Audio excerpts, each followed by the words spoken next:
चाचा संग आएंगे चिराग, क्या पशुपति कुमार पारस और चिराग पासवान हो जाएंगे एक। नमस्कार, स्टार टीवी बिहार देख रहे हैं आप और मैं आपके साथ वंदना। देखिए, चिराग पासवान अलौली पहुंचते हैं, अपने अलौली गृह जिला पहुंचकर वोट डालते हैं और वोट देने के बाद चिराग कुछ ऐसी बातें कह जाते हैं जिस पर सियासत गरमाई हुई है।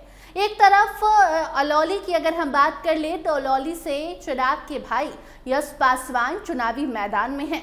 इसको लेकर भी चिराग से जब सवाल किया जाता है तो चिराग पासवान अपने भाई को घेरते हैं, भाई को खूब सुनाते हैं और कहते हैं कि हमने जितना प्यार, सम्मान, आशीर्वाद अपने भाई यश को दिया था, उसने उसका थोड़ा भी इज्जत नहीं रखा। हमारी माँ को लेकर यश ने जो कुछ कहा उसके बाद उसे हम माफ नहीं कर सकते। लेकिन अब सवाल ये है कि चिराग पासवान ने यश पे तो गुस्सा दिखाया, लेकिन परिवार एक होगा या नहीं फ्यूचर में, इस सवाल का जवाब चिराग ने कुछ ऐसा दिया जिस पर अब कई सारे सवाल उठ रहे हैं। इसके अलग अलग मायने निकाले जा रहे हैं।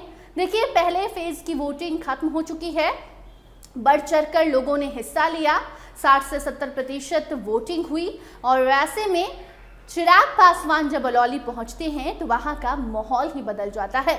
एनडीए प्रत्याशी एक तरफ जदयू से है, दूसरी तरफ राजद और तीसरा नाम यश पासवान का है।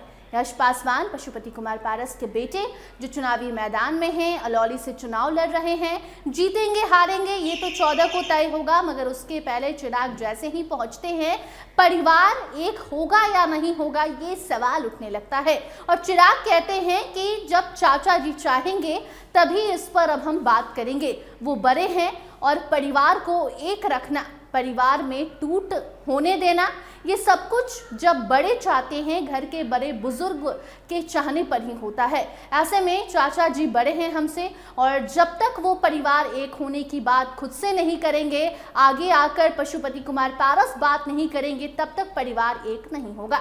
यानी कि अगर पशुपति कुमार पारस सामने आकर एक होने की बात करते हैं, साथ आने की बात करते हैं, तो चिराग इस पर सोच विचार कर सकते हैं, क्योंकि चिराग ने साफ तौर पर इशारा किया है कि चाचा जी अगर आएंगे, बात करेंगे, सबको एक साथ लाने की कोशिश करेंगे तो सब कुछ ठीक हो सकता है। ये बड़ा इशारा चिराग पासवान ने कर दिया है।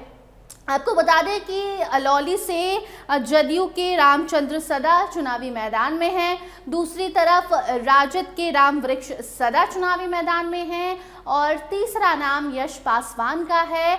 पशुपति कुमार पारस महागठबंधन में शामिल होने वाले थे, लेकिन सीट मन मुताबिक नहीं मिला, जिसके बाद उन्होंने अकेले चुनाव लड़ने का मन बनाया और अपने बेटे को अलौली से चुनावी मैदान में कूदा दिया।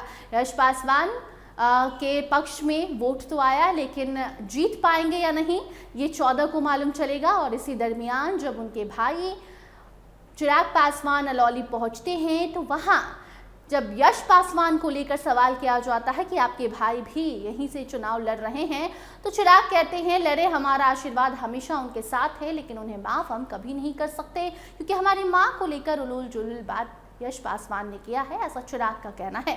बाकी परिवार साथ आना, यानी कि पशुपति कुमार पारस का आशीर्वाद चिराग को मिलने की जहां तक बात है, तो चिराग का साफ कहना है कि वो बड़े हैं, बड़े बुजुर्ग जो चाहेंगे वही होता है और घर परिवार को एक साथ रखना ये बड़े बुजुर्गों का काम है। हम तो युवा हैं, जो वो कहेंगे हम वही मानेंगे और पशुपति कुमार पारस सामने से अगर आकर बात करते हैं तो उस पर सोचा जाएगा।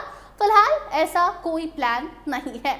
बाकी आपको बता दें कि पहले फेज की वोटिंग खत्म हो गई है, दूसरे फेज की वोटिंग 11 तारीख को होनी है, 14 को परिणाम आएगा और पता चल जाएगा कि जीत किसकी होती है, एनडीए की, महागठबंधन की या फिर कोई और दूसरा खेला बिहार में होता है।